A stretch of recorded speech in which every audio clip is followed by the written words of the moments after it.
लोगोफोर सलार लगायनो फैदोंलाय आरो जोंना गासै एबार 12टा सफैनानै दङ नालाय सलारा दा बेखौ जायनाव गारनांगौ गासिबो बोख्लायखांजोब्बाय ओमफ्राय बर्तमान फिटिं खालामनो स्टार्ट खालामहांबाय आरो दिनै बासुगावनिफ्राय स्टार्ट खालामसिगोन बासुगाव नालाय लगायनांगौआ बासुगावआव फैबाय आरो ओमफ्राय मेटेरियेल्सफ्राथ' बेफोरनो जोंना पेनेला 3 किल'नि नालाय गासै 6टा पेनेल दं आरो बेवहाय आरो मा नांगौ नै आर्थिंनि पाइपनि गासिबो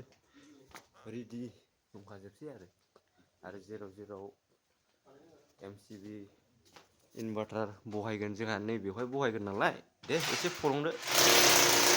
जाबाय दावराव जायो र'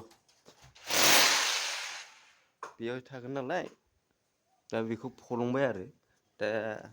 जोंहा नैबेनो MCB आरो नैबे इनभार्टार बेनो जोब आरो मेटेरियेल्सफ्रा आरो जेराव आर्थिं थागोन बे जायगाखौबो जावगासिनो दं आरो जोंहा आर्थिंआ नैबेयाव नालाय आर्थिंआथ' गासै मोनथाम जागोन दा मोननैखौ बेवहाय जावबाय ओमफ्राय मोनसेया बै खनायाव थाहैगोन आरो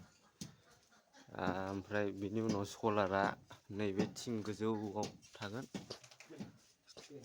जेराव लगायनांगौ जिबायदि मावनांगौ फुरा कुल माइन्डजों मावनोसै जाहाथे